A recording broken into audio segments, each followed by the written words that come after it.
President Trump, is he there? Yes, no, maybe. Live television. Yes or no? I am. I'm right here. Mr. President, thank you. Apparently, I heard you in the press conference. You had a 9 p.m. call with President Xi of China. Let me start there. How did that go?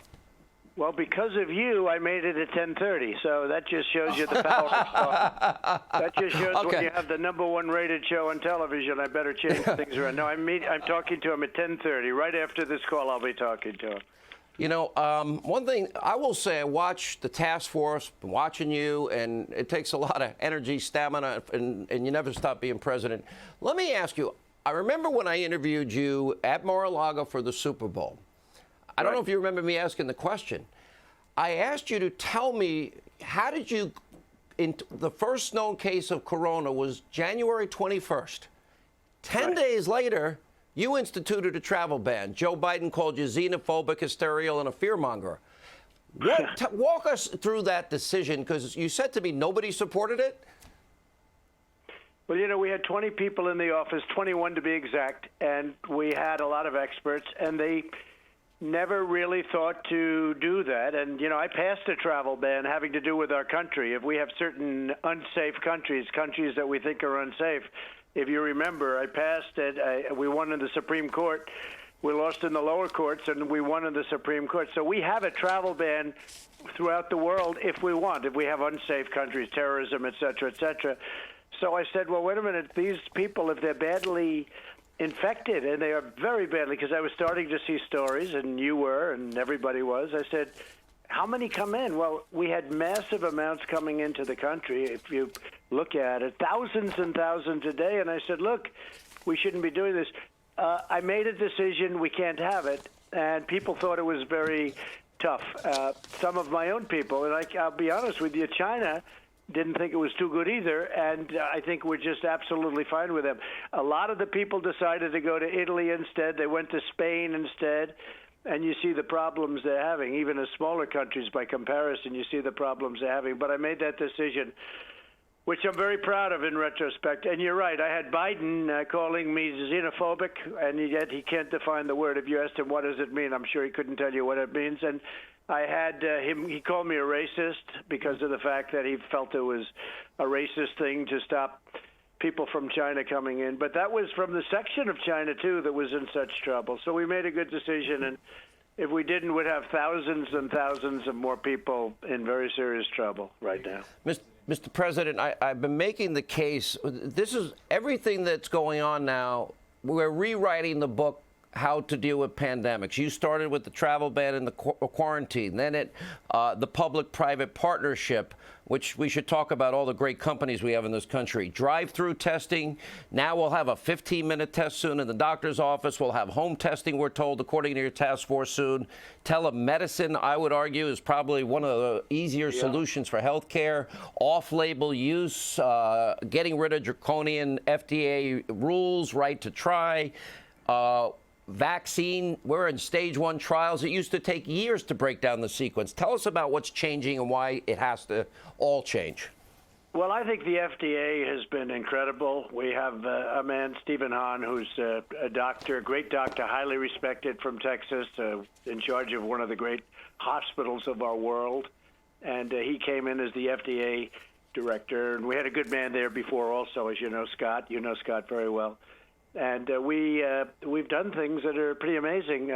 If we're using certain medications that are used in other aspects of life, or for other reasons, normally it would take a long time to get it approved for this, for the virus as we call it. So it would take a long time, and I was able to get such fast turnaround. It was incredible, like literally fast, because it was proven safe, and it's strong stuff. Malaria was the disease that one particular, it's been out for a long time, very, very effective on malaria. It may be effective, you know what we're talking about because you've covered it. It may very well be effective with what we're doing, and we're going to find out soon. But the head of the FDA and others, they gave me really rapid approvals, like how about 24-hour approvals? And We just started having it. People in New York and others are taking it now, and I think we're going to know fairly soon whether or not it works. And I think it's got a shot. It's got a good shot. You know, I got to say something nice. I know when you did the Foxtown Hall, I know that Dr. Oz was on the program. I've gotten to know him. Dr. Oz is like me. He never goes to sleep. He has talked to more people, more doctors, more patients that have tried hydrochloroquine and Zithromax. And I don't think you've actually really explained there is a real trial going on in the state of New York right now. Am I wrong on that? Well, we had 10,000 units supplied and approved, and, you know, it's a lot. And people have been taking it now for a day and a half. And we haven't heard bad news. We haven't heard too much news, period, but it's a little early. But we're going to probably know. And again, you know, maybe it won't work, but we're going to give it a good shot. And why would we wait? Normally this process would take 2 years to get it approved, even though it's out there in terms of malaria. You know, it's out for a different reason, but we have reason to believe, you know, you've seen the same tests. I've seen tests, and, you know, in France and other places, Italy. So we have to see whether or not it works. If you were a betting man, I guess you'd have to bet against it, but a lot of people are saying this could be a big answer. In addition to that, Gilead and others are making some incredible things that we're going to find it. It's going to be a question of how fast, when, but there are some incredible things that are going on right now. Now, the vaccine is going really well. But for the vaccine, you need about a year, at least a year of testing, because, you know, you can't put things into somebody's body by the thousands and then if it's dangerous. So for that one, we're going to need testing, a longer period of testing. But they're making tremendous progress, incredible progress. Yeah, and Dr. Oz has been putting on doctors that have been prescribing off-use hydrochloroquine and Zithromax, and patients that used it, miraculous turnarounds, incredible, I'll say anecdotal, and I understand Dr. Fauci would love a 2-year study, so would I, so would everybody, but if we can save lives now, and the right to try for me is a freedom we should have, and I know you made that law. What are your doctor, your experts, the Surgeon General, Dr. Fauci, and everybody else telling you about convalescent plasma? People have the disease, they get over the disease, they have antibodies to the disease, they extract the plasma, and then they infuse it into a very sick patient. What are you hearing about it? Well, there's really positive things. I think you're seeing what I'm seeing, some incredibly positive things. And it's, you know, affecting the immune system, and lots of other elements are at work. And, you know, these are all game changers, by the way, Sean. This is, you know, this really solves a problem. I mean, getting a vaccine is important, but if we could do something, like as an example, if we had something therapeutically where one of these numerous items that we're testing right now, I mean, literally testing it right now, if any of this worked, this is a game changer. And, you know, there's no risk when it's already out there in a different form for a different purpose. So we're going to see how it all comes out, and we're just started. So you will probably know before me, okay, because you know all of these things, and you really were up on it. But you've also seen some of the other things. Aside from that, you've seen some incredible potential from other medicines, and we hope we're going to be able to find it quickly. You know, you were very gracious to your predecessors today in the press conference, because we now know after the 2009-2010 H1N1 virus, in that particular case, well, the HHS secretary did declare an emergency 11 days in. It was a pandemic. We knew about it in April, pandemic in June. It wasn't until late October. We had 1,000 dead Americans. We had tens of thousands of Americans contracted it. Ultimately, 60.8 million Americans contracted it, hundreds of thousands hospitalized. I never saw not only a government response like this, but the media. They praised President Obama's declaration 6 months after they identified it, and there was never a travel ban. Well, the H1N1, which with Joe Biden, as you know, he calls it the N1H1, but, you know, I don't know if that's a big deal, but it's H1N1. The swine flu, it's really known as swine flu. As you probably heard, 17,000 people died. And most people don't even remember anything happening. You know, you see what's going on now. You're not going to be forgetting about this. We closed things up. We had no choice. It's pretty vicious out there. But the H1N1, the swine flu, people don't even remember it, but it killed 17,000 people. That's a lot of people, a lot. Well, worldwide it was almost 600,000. Estimates up to 600. In this country, in this country it was 17,000. Yeah, you're right.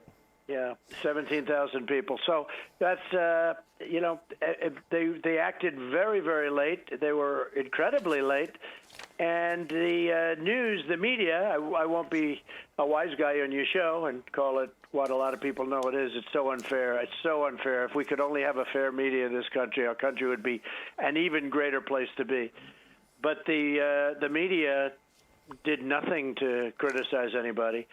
But I'll tell you, a lot of people are giving us great marks. You look at the Gallup polls and all the different polls that are coming out. We're really being given good marks for what's happening. This is a very unique time in life. It's to see what's going on, Sean. Very terrible thing.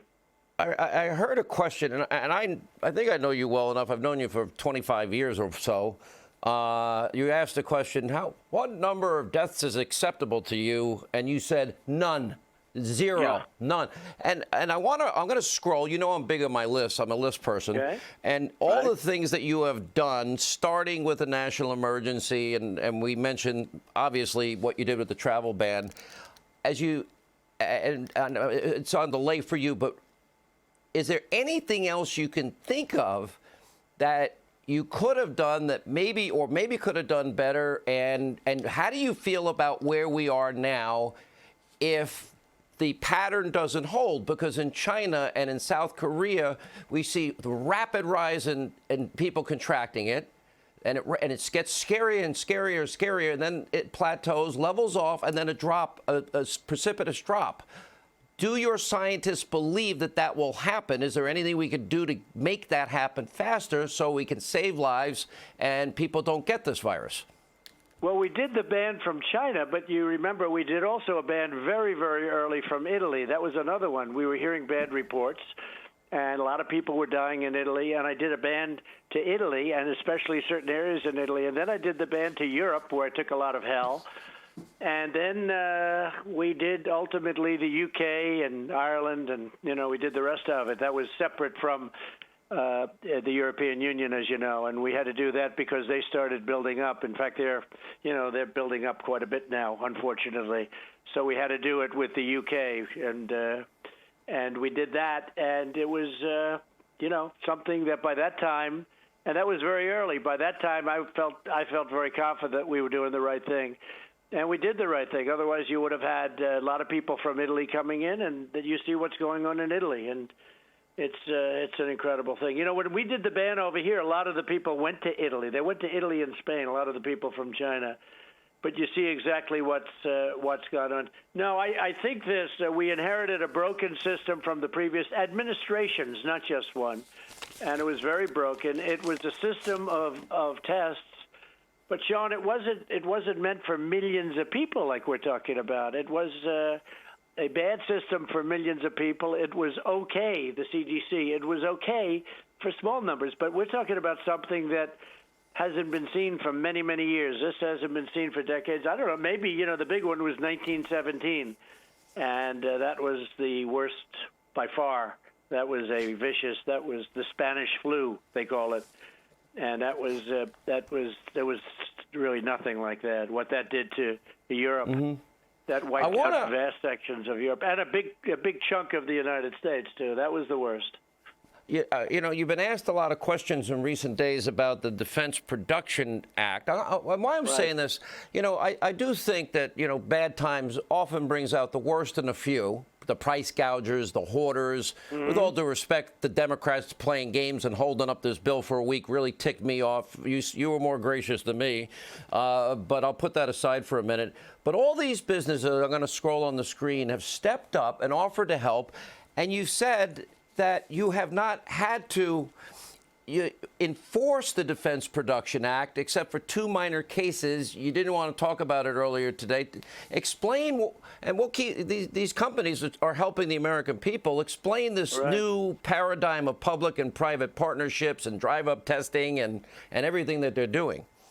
Well, there's a tremendous esprit de corps. It's like incredible what's going on. The spirit, the love of our country, and we have something called the Defense Production Act, and it's a very powerful act. It's incredibly. I mean, you can do almost anything as president. You can demand that they give you whatever you want. I mean, all of these things.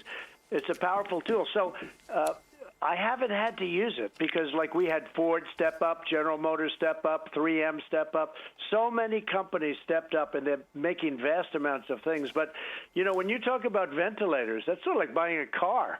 It's very expensive. It's a very intricate piece of equipment. You know what it is, heavily computerized, and, you know, the good ones are very, very expensive. And, you know, they'd say, like Governor Cuomo and others, they'd say we want 30,000 of them. 30,000.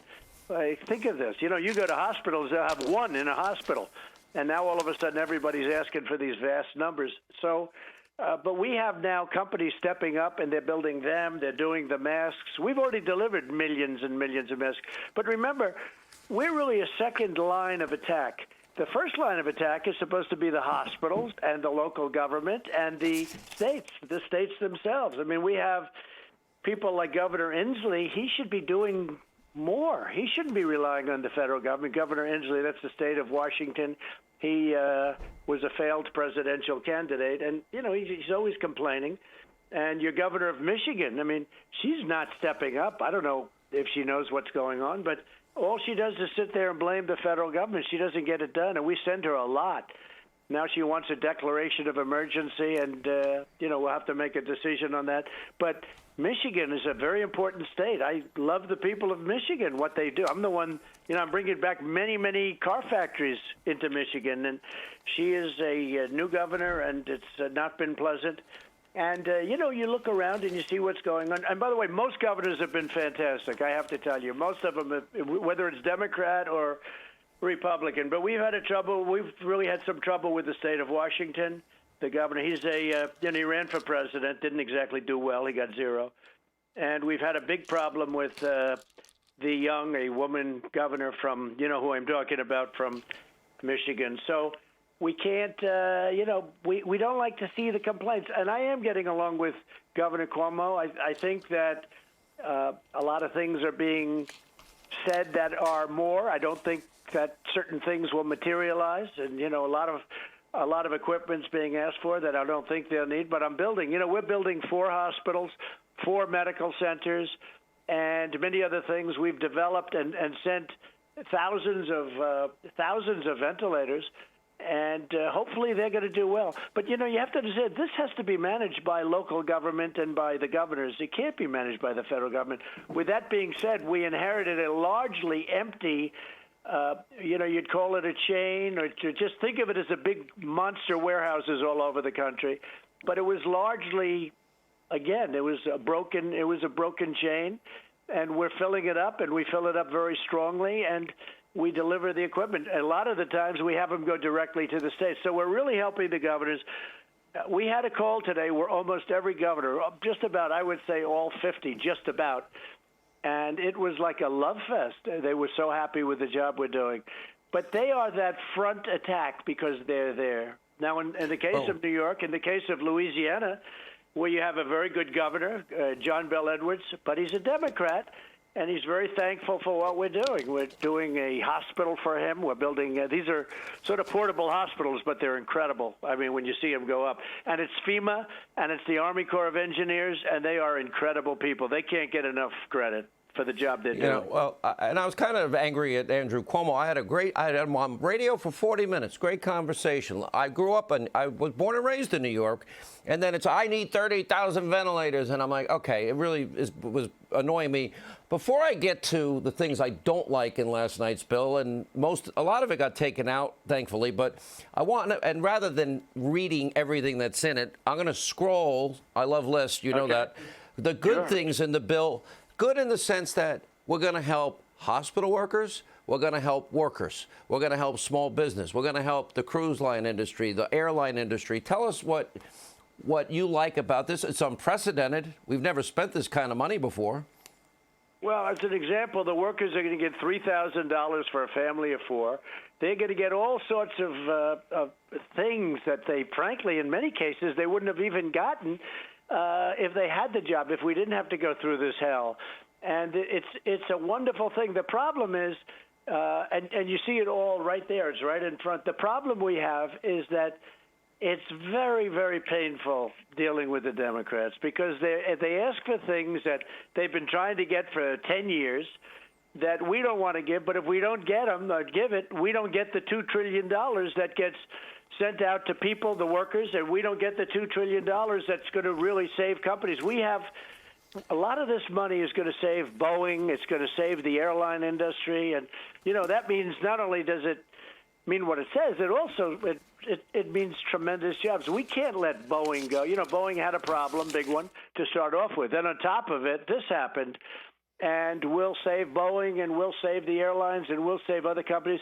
We have companies that were virtually AAA, and all of a sudden you're loaning them money. You could call it a bridge loan, a short loan to get over it.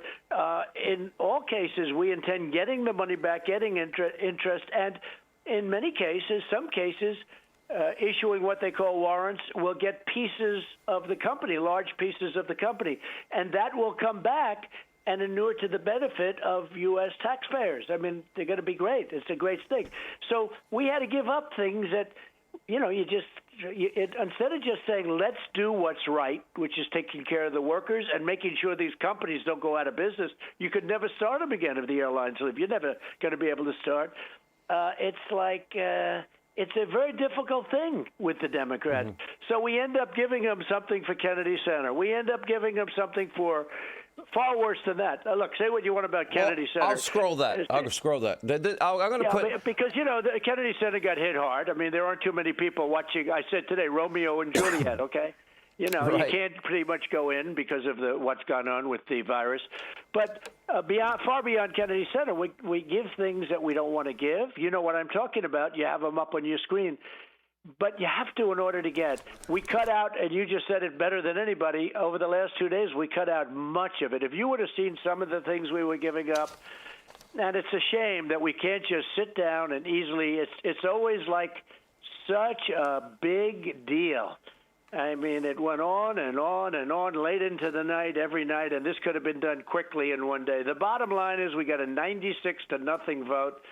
And I think all of the senators that weren't there were in quarantine. And the case of Rand Paul, a good guy, by the way, he actually has this problem. And I'm sure he'll be all right. I spoke to him today. That's good news for Senator. And by the way, people are saying you were joking about Mitt Romney. You want everybody to get well. I'm assuming. I know you did. Well, I'm not a fan of Mitt Romney. I know. I'm not either. I understand Mitt Romney. I'm not a fan, but of course, I want him to get well. Absolutely. Yeah, we do. All right, let me ask you this, and I scrolled the bad stuff. I'm more angry than you are, but it's more important we focus on the solutions. So we look at the unemployment claims today. The number's scary. I mean, 3.3 million. It's not surprising, but it's scary. We've watched, as I mentioned earlier, China, South Korea. You get quickly all scary, scary numbers, people contracting the disease, scary, scary numbers with all sorts of things. And all of a sudden, if the pattern holds, then it levels and then it drops down completely and then there's no more new cases. Are your doctors telling you every day they expect that to happen here?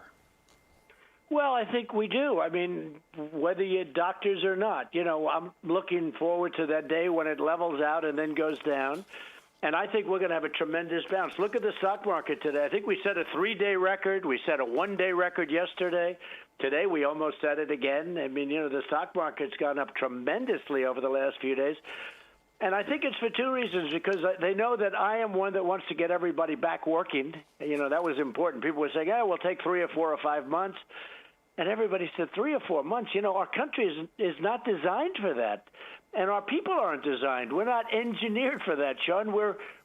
Everybody wants to go back to work. So, people, they own a restaurant, they can't keep the restaurant closed for months. By the way, the sooner we go back, the better the lift that we're going to get. I think we're going to have a bounce like maybe you've never seen. I just think there's so much pent-up demand. But we have to get rid of this. Now, there's a possibility I'll do it in quadrants, in pieces. And, you'll Can you explain that? You'll take the Farm Belt. You'll take certain states that aren't badly impacted, where they have almost none or they have just a little bit. You take a look, some of these great states in like Iowa, you take a look at Idaho, and you take a look at Nebraska, where they have a great medical facility, by the way, even for this. And you take a look at some states, a big portion, I mean, they all have a little bit, but many of them have just a little bit, and they have it under control. They're incredible governors, they're incredible senators, and they're watching it, and they're very, very well run, and they have it under control. They immediately put the people in quarantine. So, so you do that. New York is a bigger deal, but it's going to go also. But I have a feeling that a lot of the numbers that are being said in some areas are just bigger than they're going to be. I don't believe you need 40,000 or 30,000 ventilators. You go into major hospitals sometimes, they'll have 2 ventilators. And now all of a sudden they're saying, can we order 30,000 ventilators? So, look, it's a very bad situation. We haven't seen anything like it. But the end result is we got to get back to work, and I think we can start by opening up certain parts of the country, Farm Belt, certain parts of the Midwest, other places. But I think that, as an example, you go to Texas. There are places in Texas, great governor, Greg Abbott. There are places in Texas where, it's a tremendously big state that aren't impacted by this. So I think we can open up sections, quadrants, and then just keep them going until the whole country is opened up. But we have to open up. The people want to get back to work. They want to get back. That's the way we're engineered. Let me go back to Governor Cuomo. And you said, I really did have it for the first time he's ever done my show. We had a good 40 minutes on the air, and I think he's been, in many ways, he's done a good job in New York. But then he always reverts back to whatever. I'll put up on the screen all the things you did for New York. And there's one thing that I notice, and I don't know, maybe this is uniquely you, but I don't think people really truly understand. Where do you think we would have been if the travel ban wasn't in effect? Where would we have been if 10 days after the first case? I think that one decision was probably the best from the beginning, but I don't hear anybody on the other side of the aisle say, I don't like Donald Trump, but that was a smart idea. Probably not only bought us time, probably saved tens of thousands of Americans from contracting the disease. That was a good call. I mean, are we that divided as a country you can't acknowledge, or you kill Soleimani? You can't acknowledge killing Soleimani, leading state sponsor of terror, Iran. He leads the state sponsor of terror. He killed Americans in Iraq. The divide is pretty intense. Well, you don't hear it too much. You'll hear it from Republicans. You'll hear it from some Democrats. But no, we would have had tremendous death had we not acted early. And our country's getting great credit for that. Forget me. Our country is getting great. But it was a good decision. Hey, when I made it, I would say that's a big decision. You cut off China and the people coming in, and you're talking about tens of thousands of people. No, we would have had death all over the place, Sean. You know that. Let me go. Early on, I remember somebody asked a question about how your younger son. I know your family. I know your older kids. I've met your younger son. He's a wonderful kid. Very polite, nice, funny, smart. And you said you asked, what are you telling him about it? And you said it's bad. Where's he now? How does he feel about it? And what do you say to those Americans that they see the headlines, they read the worst of the worst? You got death counts on TV almost 24/7, or contracting the disease. What do you say to Americans that are very, very concerned, worried, even fearful about this? Well, as anybody that's a parent knows, he said he's a wonderful young boy, and I have wonderful kids. but the others are old enough they can see, and they can see for themselves. But it's very hard talking about a thing like this because it's, it's so negative. It's so, it's death, and you don't like discussing it, and you hope they can always handle it in some way. But people they grow up, and nobody sees this. There's not been anything like this in this country. Now, swine flu was pretty bad, but it wasn't to the extent of this. I think you probably have to go back a long ways to go to this one. Who would think when I've read about the Spanish flu that was 1917, which killed anywhere from, they say, 75 to 100 million people.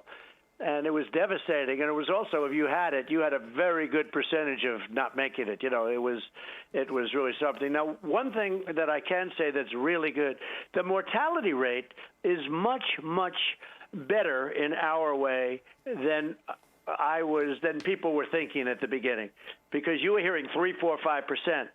And now, with all of the testing and all of the things, and we've now established great testing. That's one thing I can also tell you. That's really a big achievement. We're testing. We've tested now more than anybody.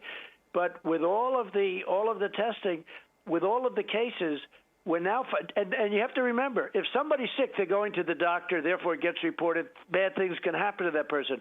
But there are thousands and thousands of people, hundreds of thousands of people, millions, where they have it, and they don't go to a doctor because it's not that bad. They have a cold, they have the sniffles. In some cases, they have nothing. They have it, but they literally don't have anything. So when you look at that, and then you see the people who die, you take a look at the people, I think you're talking about very significantly under 1%. And I think that's a tremendous thing. Now, the flu, we lose thousands of people a year to the flu. But that number is very, very much under 1%. It's, 1/10 of 1%. Mm-hmm. So this number would be higher. But I think that's a big positive, because when this started, people were talking about 3, 4, and 5%. Now they're seeing that, and it's through the testing, but they're seeing that it looks like it's substantially below. I think it's substantially below 1%, because the people don't report. The only people that report are the people that are really feeling sick. And those are the ones that, unfortunately, sometimes don't make it. Let me ask you, in 222 days, Mr. President, there will be an election in this country. It looks like it will be Joe Biden on the other side. I'm not sure if you've had an opportunity to watch his, let's say, technically struggling candidate, struggling whatever he's doing. Today he said, we hold these truths, etc. That's after, of course, we hold these truths to be self-evident. All men and women are created by the thing. Are you watching it? And what is your analysis of the things he's saying? And seems to be rather forgetful and doesn't seem to have a lot of stamina and doesn't seem to be, I say it on this show, I say he doesn't seem to have a fastball if he ever had one, and his slow pitch seems to be slower than ever. Well, I understand what you're saying, but to be honest, I watched his debate. I'll shock you by saying this, right? I watched him debating Bernie, and it was pretty much of an even debate. He was not bad at all. And, Bernie is not a bad debater. He's in there. He's got a lot of ranting and raving and, let's give everything away. But Bernie is not a bad debater. He's been a pretty good debater over the years, Bernie. And I thought that was, one of his best nights. So I don't want to really say negative. Look, I'd rather just run against him. I think I want to run on my record. I don't want to go against somebody else. And we'll see what happens. He's still got – that's a long time, before you get there. That'll be – quite a bit of time. We're going to have our convention. We have our convention in North Carolina, in Charlotte, and we are, definitely planning. It's toward the end of August, and somebody was asking today, will you cancel the convention? I said, no way I'm going to cancel the convention. We're not going to cancel. It's going to be incredible. And I don't know what the Democrats are doing. The advantage is the winner gets to choose the time of the convention. So I could go first or I could go last. Going last is much better, because when you go first and then they do it, so going last is much better. And we chose the second date, so we're quite a bit later than them, which I think is good. So we're at the end of August, and I think we're going to be in great shape long before there. Then I don't know what they're going to do. They come up sooner. They're in Milwaukee, a great place. So if they don't do it, maybe I'll do a speech there or something. We'll do a rally in Milwaukee where they were going to be. But they announced today, I think it's it's maybe unlikely that they're going to do a convention, but that's up to them. You said that you will be speaking tonight, a half hour after this program, 10:30 Eastern, 7:30 Pacific, with President Xi of China. We know that this now is a fact. It's indisputable. They hid it. They lied about it. Mike Pompeo said China is still not being forthcoming. He even went further. He also said Russia's not being forthcoming. And Iran, we know the conspiracy theory that they've been pushing in China against the United States. I know you've said at different times you get along with President Xi. You have this new first part of this trade deal, $220 billion in 2 years. What are you going to say about him and withholding information and moving forward? Why did they lie to us? Well, let's go back. First of all, you mentioned Russia. Russia's looking like they're having quite a bit of a problem, and people weren't bringing that up with the whole thing with the virus. Iran, we know about that. That's been really, really bad. And we've offered them assistance. We have the greatest in the world. We have the greatest people at this kind of thing in the world. And with China, they said that some of our soldiers caused the problem. We're saying, what soldiers? What are you talking about? It wasn't by him, I don't believe. But nevertheless, it got out there, and I started calling it the Chinese virus. And everybody picked it up. And, you know, I'm not looking to do that. Look, it's better to have a good relationship. We have a great trade deal now, finally, after many, many years. Should have been done by Obama and, by the way, previous administrations, because nobody has ripped this country like China. We were losing more than that, $550 billion a year, every year to China. And this went back many, many years. So we now have a great piece of the trade deal. Now we'll start phase 2, and that'll be great, too. And we're taking in billions and billions of dollars a year in tariffs. And they're paying for it because they devalued their currency and other things. Mm-hmm. So, let's get along with China. Let's get along with Russia. If we can, we'll see if we can do something with Iran. We'll see. I mean, I think they want to make a deal. I think if they don't, they got a problem. But we'll see what happens. When President Obama made that deal, it was one of the worst deals I've ever seen. You would help Iran if they would allow help with the virus.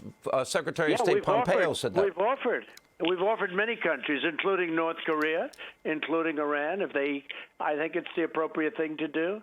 And we'll see what happens. Look, we're going to see what happens with Iran, and I think they want to meet. Mm-hmm. I think they want to make a deal. I think John Kerry shouldn't have been speaking. That's called a violation of the Logan Act. But John Kerry has been speaking to him, probably saying, wait till after the election. Maybe you'll be dealing with Sleepy Joe, and you can make any deal you want. Same thing with China. Maybe China's saying, look, let's wait till the election's over, and maybe we'll be dealing with a guy whose son walked out with $1.5 billion to manage. Can I ask you, there's been a lot of speculation. I watch your entire medical team during the task force meetings. Dr. Fauci, I think, has served 6 presidents. You have some of the best. Is there a conflict? I'll ask you, with either Dr. Fauci or anybody else? No, I get along with him great. I get along with Deborah fantastically. I get along with. Look, we're all in this together. This is not a question of that. And I get along with most of the governors. I don't like it, though, when some governors, I mentioned 2 of them, but some of these governors, they take, and then they complain. They take, and you do a great job. You build them a hospital. You do other than they're always complaining. So I don't like that. But generally speaking, I get along. I'm getting along actually very well with Governor Cuomo. We have a ship going there, and it was supposed to be in 4 weeks. It's leaving now on Saturday. We were able to move it up. It's stocked up with supplies. It's a great ship, and it's a hospital ship, and it's leaving Virginia on Saturday. And it's very exciting. It's going to get to New York on Monday. It's going to be docked in New York Harbor, and these are tremendous. They're warships. These are ships that take care of the soldiers in battles, and they are big and powerful. And it'll be up there, instead of in 3 weeks, it'll be up there on Monday. How are the people that are around you, and you see people kind of spread out to the stage, and we have a little less than a minute here, and the First Lady in particular, I think she could say almost on a regular basis that her approval ratings are higher than yours. Is that a problem in the family? I think they are. She's doing a great job. People love her. Every time I make a speech or have a rally, they have signs, we love our First Lady. No, she's doing a fantastic job, Sean. You know that. Yeah. Well, I know, Mr. President, I know you've been busy. I know it's up late. I know you've been working hard. My goal is that every American, we want to save lives in the interim. We want to get a permanent solution. Thank you for taking the time to spend with our audience, and hopefully we can get this past us as quickly as possible. Thank you, sir. It's an honor. Thank you very much, John. Thank you. All right. Thank you.